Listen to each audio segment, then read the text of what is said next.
Boa noite, irmãos. Graça e paz. Tinha certeza que o Graça e Paz ia ser respondido melhor hoje, porque eu tô de blazer. Então eu fico um pouco mais sério, né? Toda vez que eu venho para a igreja, eu abro um guarda-roupa e eu lembro do Alex. Porque ele, todo domingo ele reclama que eu venho de tênis, né? Então eu falei, hoje em homenagem ao Alex, eu vou pôr um blazer. É ceia, temos visitas. O Leandro está aqui, meu xará. Eu, Leandro e Fábio quebrávamos lá a Igreja Batista do Centenário. Miguel ficava correndo atrás da gente, né, Miguel?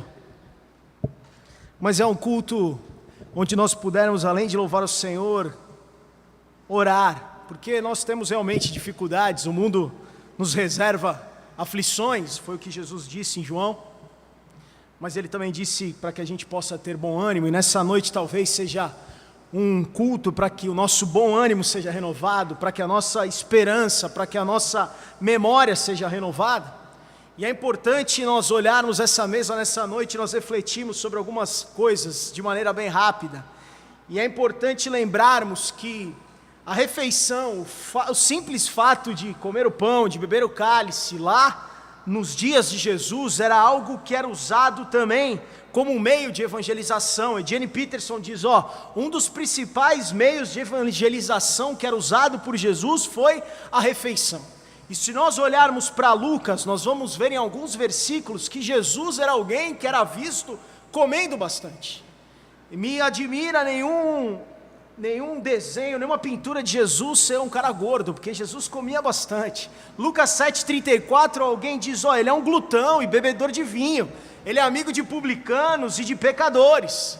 Nesse texto ele está comendo na casa de um fariseu chamado Simão.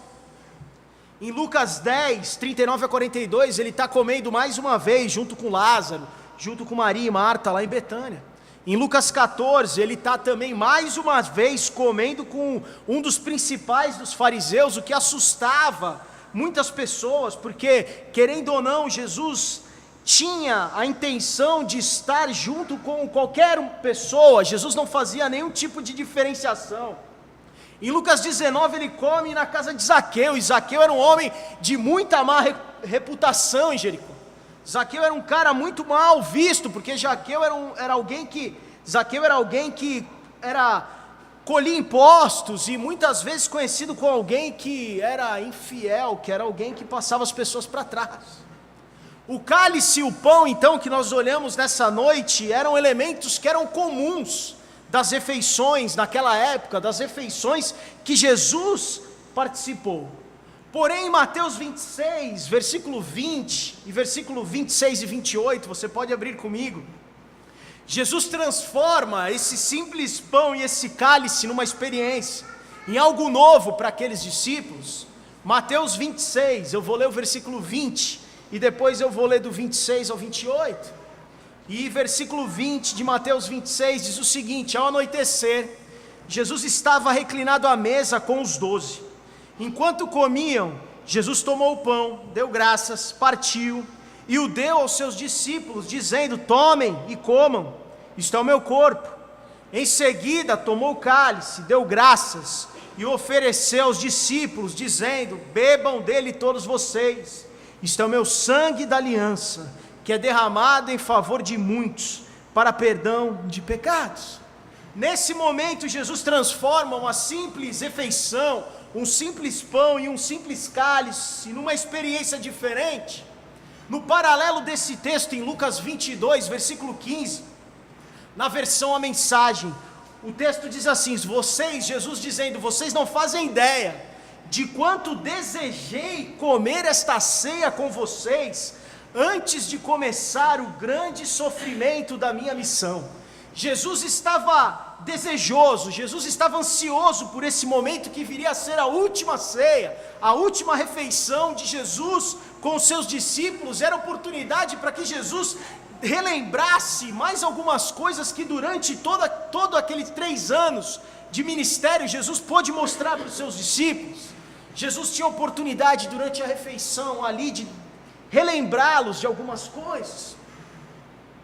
Para aqueles homens, irmãos, talvez fosse mais uma refeição, mas para Jesus era a refeição.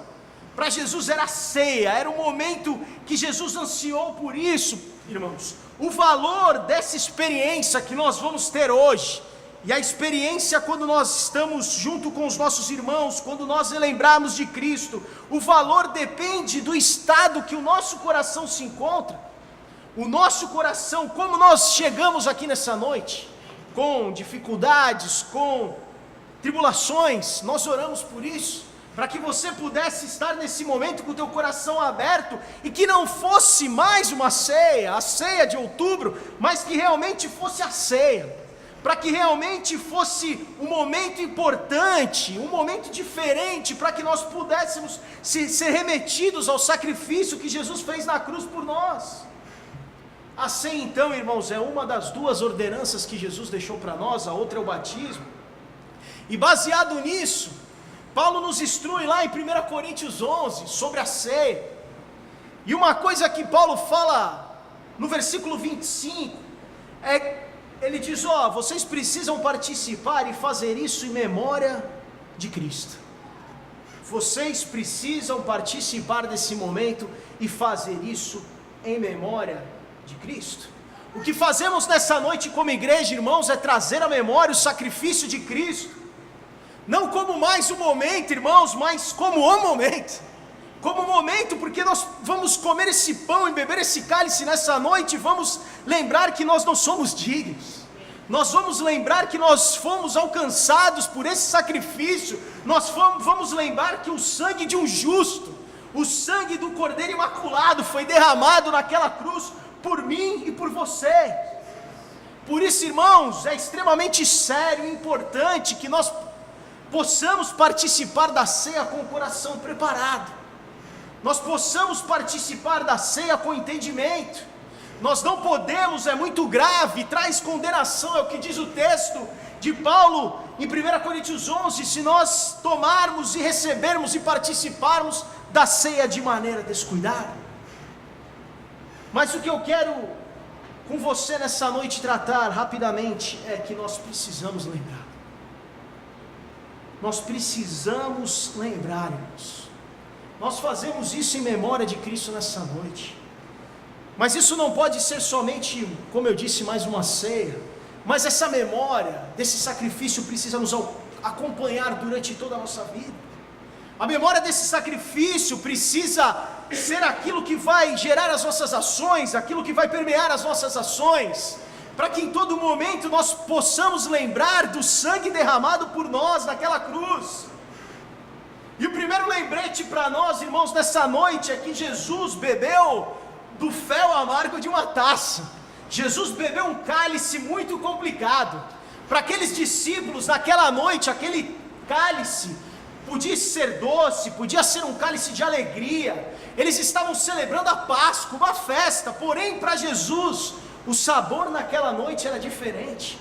Aquele cálice apontava que sangue seria derramado na cruz, que ele iria sofrer muito, por mim e por você. O cálice então é tão amargo, irmãos, que Jesus em Mateus 26, versículo 42, ora a Deus e fala, Pai, se possível, passa de mim esse cálice, é muito difícil, está sendo complicado e vai ser muito pior, vai ser difícil, eu não sei se eu suporto, Pai, se possível, passa de mim esse cálice. Mas a oração de Jesus termina dizendo, mas que a tua vontade seja feita. Meu desejo, Pai, é que esse cálice seja passado, é muito difícil, mas que a tua vontade seja feita. E a vontade de Deus era que Jesus morresse por nós, que Jesus derramasse sangue precioso por nós. Mas essa oração mostra para nós, irmãos, a humanidade de Jesus, mostra para nós que era um homem que estava sofrendo, tinha entendido a dificuldade e o peso que ele sentiria naquela cruz, quando Deus se afasta e as trevas tomam Jerusalém ali, porque Deus se afasta de Cristo, era muito complicado. Ainda assim, Jesus faz a vontade de Deus, morre naquela cruz por mim, por você. Nós não podemos esquecer disso, irmãos. Nós não podemos esquecer de quem bebeu do fel amargo de uma taça. Nós não podemos esquecer desse Cristo, que podia ter escolhido várias coisas, mas aceitou vir ao mundo, se tornar um homem para morrer por mim e por você.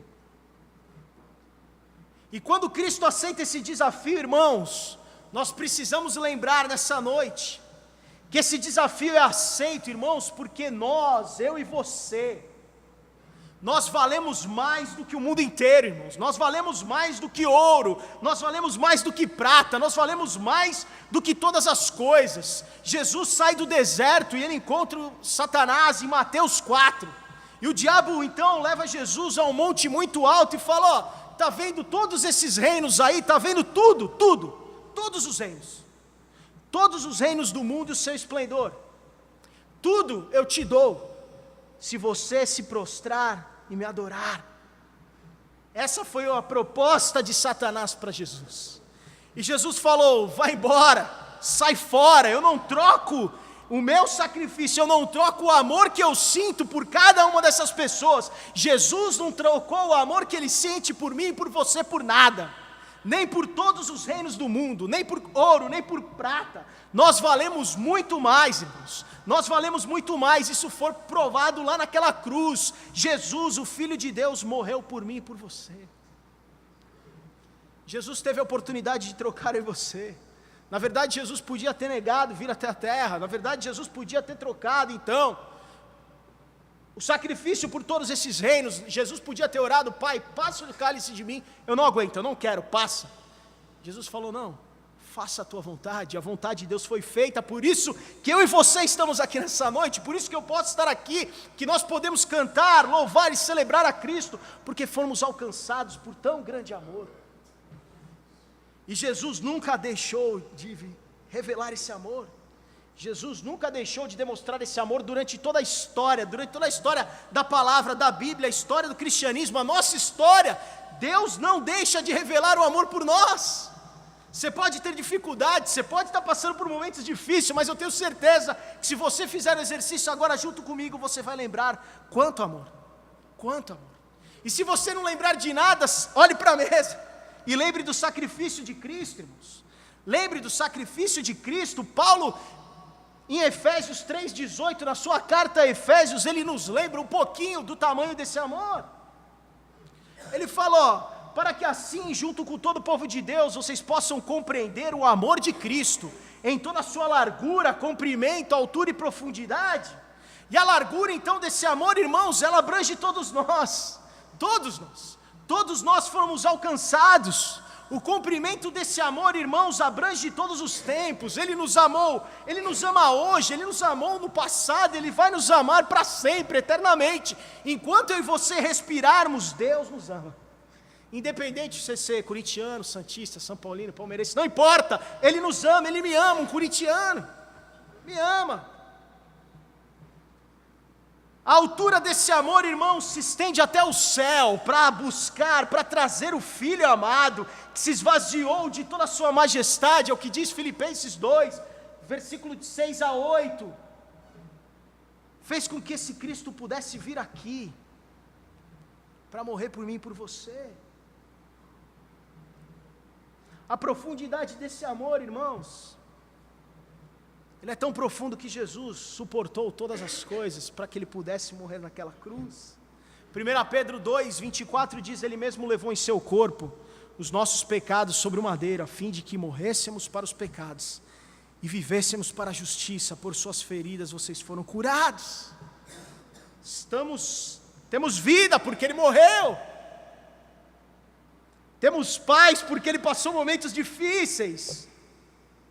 Pelas feridas que foram feitas em Cristo, aqui nós somos curados. E podemos estar aqui dessa noite, irmãos. Nós não podemos esquecer que valemos mais do que o mundo inteiro, com ouro, com prata, com reinos. E quando nós falamos do tamanho desse amor, e dizemos que esse amor, na sua largura, abrange todos indistintamente, nós precisamos lembrar, irmãos, que Ele deseja que nenhum de nós se perca. Nenhum de nós se perca. No texto de Paulo, na ceia, lá em 1 Coríntios 11, versículo 33 e 34, Paulo está dizendo: quando vocês se reunirem para comer, esperem uns aos outros. Não façam nada sozinhos, não façam nada individualmente. A ceia, irmãos, é uma refeição em família. A ceia é uma refeição em família. Eu confesso para os irmãos que hoje eu lembrei de algumas pessoas que eu desejava que tivessem aqui, para que eu pudesse trocar a ceia. Eu fico feliz que eu estou vendo algumas dessas pessoas aqui, e eu vou poder num determinado momento abraçar e sentir o abraço dessas pessoas. É uma refeição em família. E como família nós precisamos amar uns aos outros, e nós precisamos cuidar uns aos outros, e quando nós amamos e quando nós cuidamos, nenhum vai se perder, porque nós estaremos aliançados no amor de Cristo. 1 Coríntios 10, 17, Paulo fala, por haver um único pão, nós que somos muitos, somos um só corpo, pois todos participamos de um único pão. Nós somos um corpo, um só corpo, irmãos, estamos aqui, temos opiniões diferentes, nos arrumamos de maneira diferente, pensamos coisas diferentes, mas somos um só corpo, e nós devemos nos amar, nós devemos amar uns aos outros. É o conselho em 1 João 4,11, amados, visto que Deus assim nos amou, nós também devemos amar uns aos outros. Não podemos nos esquecer, irmãos, que o desejo de Cristo é que nenhum dos seus se perca. Nenhum se perca, irmãos. Uma outra coisa que nós precisamos lembrar nessa noite, é que foi aquele sangue derramado naquela cruz, foi esse sangue dado por Cristo, e nesse momento esse sangue, irmãos, o seu próprio sangue, o sangue de Cristo, então, nos alcança e nos sela. Jesus dá o seu próprio sangue como um selo para nós. Hebreus 9, versículo 11 e 12 diz o seguinte: quando Cristo veio como sumo sacerdote dos benefícios agora presentes, Ele adentrou o maior e mais perfeito tabernáculo, não feito pelo homem, isto é, não pertencente a esta criação, não por meio de sangue de bodes e novilhos, mas pelo seu próprio sangue. Ele entrou no santo dos santos uma vez por todas, e obteve eterna redenção. O seu sangue nos selou, irmãos, e o cálice nessa noite representa esse sangue derramado naquela cruz. Marcos 14, 24, Jesus diz, esse é o meu sangue da aliança, que é derramado em favor de muitos.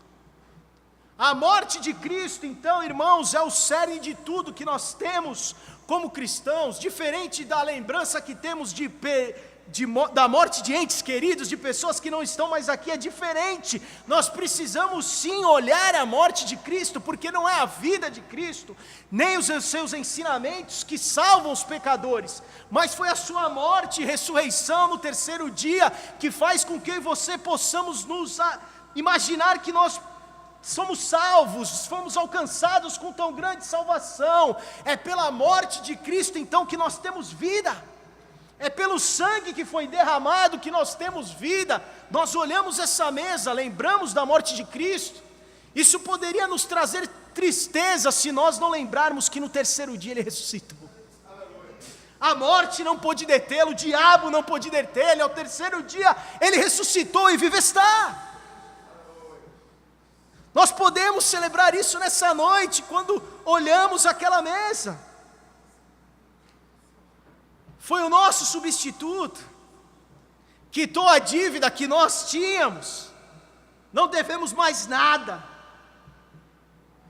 Quando nós celebramos então, irmãos, nós não caminhamos e participamos de algo sem nenhum significado e fazemos isso por religiosidade.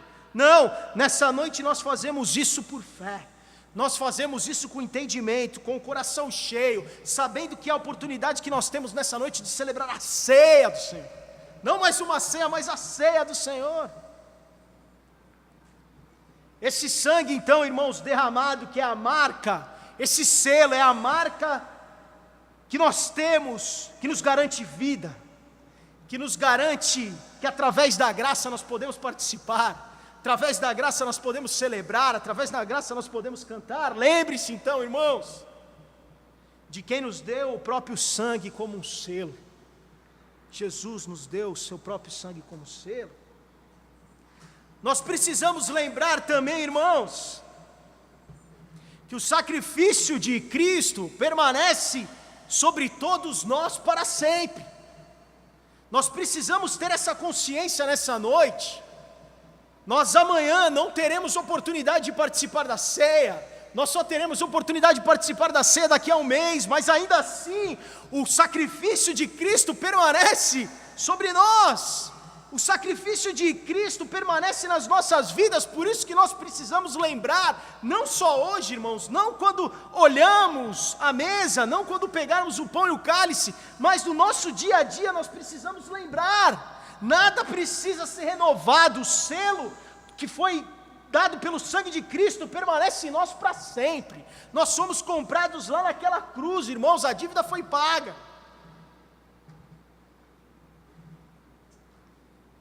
E é isso que nós precisamos lembrar, nós precisamos sim na ceia, talvez todos os dias, mas na ceia nós fazemos isso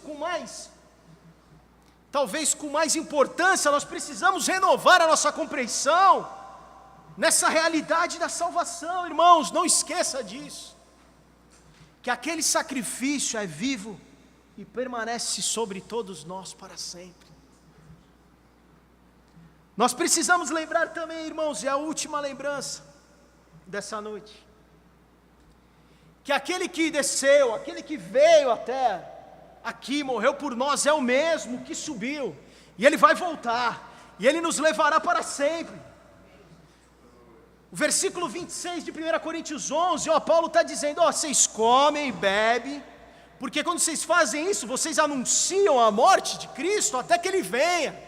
E nós nessa noite, nós anunciamos a morte, nós relembramos da ressurreição, até que Ele venha, e podemos olhar, podemos observar a ceia, até que Ele venha, esperando uma esperança da glória, o que diz em Colossenses 1:27, nós esperamos, porque o mesmo Cristo que veio, morreu por nós, ressuscitou, foi para o céu, Ele vai voltar para buscar a sua igreja, um dia Ele vem, irmãos, como um raio Ele vai voltar.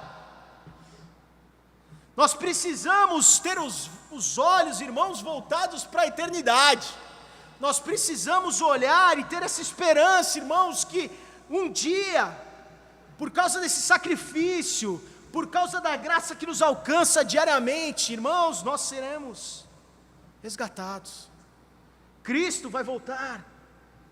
Não esqueça, irmãos, que aquele que desceu é o mesmo que subiu, e aquele que nos levará para sempre. Irmãos, o meu conselho então, para você nessa noite, é que você precisa lembrar de não esquecer. Você precisa lembrar de não esquecer desse sacrifício. Nós precisamos lembrar diariamente, a cada momento das nossas vidas, que nós não podemos esquecer do sacrifício de Cristo, nós não podemos esquecer do que foi feito por nós naquela cruz, irmãos. A ceia não é um momento então religioso, mas a ceia é vida, irmãos. Nessa noite nós podemos celebrar um Deus vivo. A ceia é vida porque o nosso Deus vivo está, Jesus está vivo, ressuscitou ao terceiro dia. A ceia então é momento de celebração, nós precisamos lembrar disso, é momento de alegria. É momento de relembrarmos que a vida venceu a morte, é momento de relembrarmos que o diabo foi vencido, é momento de relembrarmos que os nossos pecados ficaram lá naquela cruz, irmãos. Temos liberdade, temos acesso direto ao Pai, o véu foi rasgado e hoje nós podemos cantar e louvar diretamente ao Deus, Criador de todas as coisas. Precisamos lembrar, irmãos, de não esquecer que fazemos parte da família de Deus. Precisamos lembrar disso, irmãos, diariamente nas nossas vidas, para que possamos nos sentir amados, para que possamos nos sentir encorajados nas dificuldades, nas situações. Precisamos lembrar que Jesus morreu por nós, para que hoje tivéssemos vida. Precisamos lembrar de não esquecermos. E quando nós olhamos para essa mesa, quando nós lembramos de tudo isso, irmãos, nós olhamos para dentro, que é o conselho de Paulo, 1 Coríntios 11, quando ele diz, examine-se o homem a si mesmo. Eu preciso me lembrar de tudo isso, eu preciso me lembrar de não esquecer, e eu preciso me lembrar de não esquecer, irmãos, que eu nada sou. Nós não somos nada. Todos nós somos indignos. Sempre. Hoje, amanhã, depois de amanhã, semana passada, nós não somos dignos de participar desse momento. Nós não éramos dignos, na verdade, porque através do sacrifício de Jesus, então agora nós somos alcançados pela graça e agora nós temos vida, irmãos. A ceia então, irmãos, não é para nenhum perfeito, porque ninguém é perfeito. A ceia então é para pecadores, irmãos. Se você é um pecador como eu, você pode participar nessa noite. Podemos tomar então a ceia, irmãos, entendendo que não somos nada, entendemos que somos indignos, mas podemos tomar porque reconhecemos o amor de Cristo por nós, reconhecemos que a graça e a misericórdia de Cristo nos alcança, e nós vamos então crer, nós vamos confiar, irmãos, que quando Cristo morreu, então foi aí que houve vida, porque Ele morreu e ressuscitou no terceiro dia. E quando então nós, mesmo entendendo que somos indignos, nós reconhecemos, deixando todo orgulho de lado, reconhecemos a nossa incapacidade, reconhecemos que dependemos de Deus, então, irmãos, nós morremos com o nosso eu, com o nosso orgulho, e aí nós vivemos, porque reconhecemos que nada somos sem Deus. Quando nós participamos, então nós reafirmamos a nossa identidade, nós não somos nada, mas fomos alcançados por Cristo, e um alto preço foi pago naquela cruz, e recebemos então e reconhecemos o que Deus fez por nós em Cristo Jesus, e podemos tomar, e podemos participar com alegria, podemos trocar o cálice, podemos abraçar os nossos irmãos, podemos participar da mesa, irmãos, reafirmando então a nossa identidade em Cristo, reafirmando que reconhecemos o sacrifício de Cristo, que não somos nada, mas reconhecemos isso, irmãos, celebramos a vida vencendo a morte, celebramos, irmãos, que os nossos pecados foram levados naquela cruz, temos acesso ao Pai, fazemos parte da família de Deus, e fazemos isso, irmãos, até que Ele venha, fazemos isso com uma esperança de glória, até que Ele venha nos buscar. Nós lembramos então, irmãos, de não esquecer que precisamos reconhecer diariamente o sacrifício de Cristo nas nossas vidas, e quando nós lembramos, nós trazemos à nossa memória o passado, e nós entendemos que fomos perdoados de todo o passado. Depois nós podemos reconhecer hoje, no presente, reconhecer esse sacrifício através da participação desse momento. E quando nós participamos, então, irmãos, nós estamos não só reconhecendo o presente, mas nós estamos olhando para o futuro. Estamos fazendo para glorificar o nome de Deus.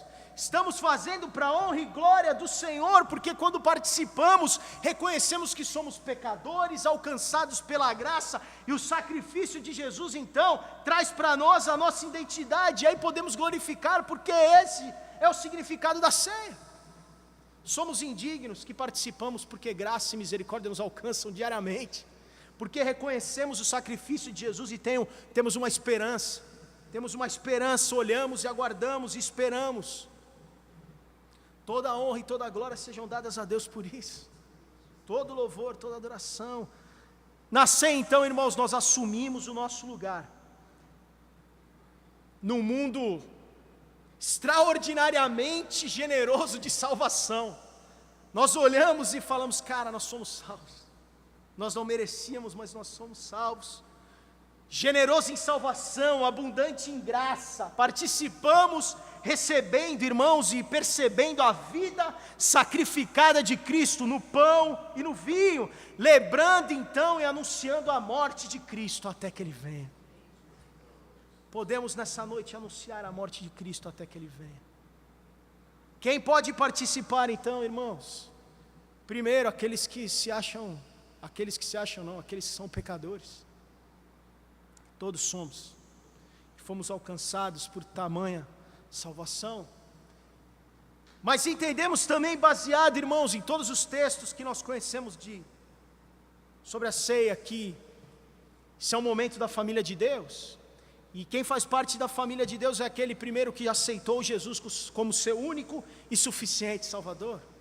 Aqueles que já tomaram esse passo, aqueles que de alguma maneira já sinalizaram, e entendem que Jesus é Salvador da sua vida, e entendem que além de Salvador, Jesus também é Senhor das nossas vidas. Então, se você já fez isso, você pode participar. Se você ainda não fez, mas entendeu que precisa seguir esse Cristo, que precisa de alguma maneira ter esse Cristo habitando em você, você pode falar conosco no final do culto, para que possamos orar por você. Se você entende então, irmãos, que é um seguidor de Cristo, já aceitou Cristo na sua vida, Jesus no seu coração, a segunda coisa, você precisa então, irmãos, ser batizado. E o batismo, irmãos, o batismo é algo que externaliza para o mundo que você faz parte da família de Cristo. O batismo é o desejo de externalizar o que você tem aqui dentro. Eu creio em Cristo, eu aceitei Jesus, agora eu quero mostrar que eu faço parte da família de Deus. E então você é batizado, simbolizando que você está morto para as coisas do mundo e vivo para Cristo. E a terceira e última coisa, quando você aceita Cristo, é batizado, você faz parte então de uma comunidade, porque a ceia é família, é momento da família de Deus. E se você então está em comunhão com a sua comunidade, ou você está em comunhão conosco, você tem possibilidade de participar. Irmãos, participamos com esse entendimento, baseados na graça de Deus e com muita liberdade, porque entendemos que é um momento de, como Paulo diz, de nós nos examinarmos. E é um momento que nesse exame nós podemos comer e beber. Nós não nos examinamos para que haja condenação e falar, hoje eu não estou bem para comer e beber. Mas nós nos examinamos e nos reconhecemos, irmãos, como pecadores, e podemos comer e beber. Porque isso significa que a graça e misericórdia nos alcançou. Isso significa que nós entendemos o sacrifício de Cristo. Porque nenhum de nós somos perfeitos, somos falhos, pecadores, e podemos nessa noite comer, entendendo essa graça que nos alcançou, entendendo o sacrifício de Cristo e fazendo isso até que Ele venha. Glórias sejam dadas a Ti. Ao Senhor, feche teus olhos. Pai, nós te agradecemos nessa noite, Pai, porque reconhecemos isso. Nós te agradecemos nessa noite pelo privilégio, pela honra, Pai, que temos de participar, não mais de uma ceia, Pai, mas podemos fazer isso nessa noite, entendendo e reconhecendo que somos alcançados por tão grande amor, por graça, por misericórdia. Reconhecemos o sacrifício que Tu fizeste naquela cruz por nós, Pai. Obrigado, glórias sejam dadas a Ti, muito obrigado, Pai, porque Tu morreste para que nós pudéssemos ter vida, Pai. Tu morreste naquele lugar para que pudéssemos ter acesso ao Pai nessa noite, Pai. Obrigado, Pai, bendito seja o Teu nome, glórias sejam dadas a Ti, Pai, por esse sacrifício, Pai, e pela ressurreição, pela ressurreição, porque vivo Tu estás. Glórias sejam dadas a Ti, Pai, em nome de Jesus. Amém.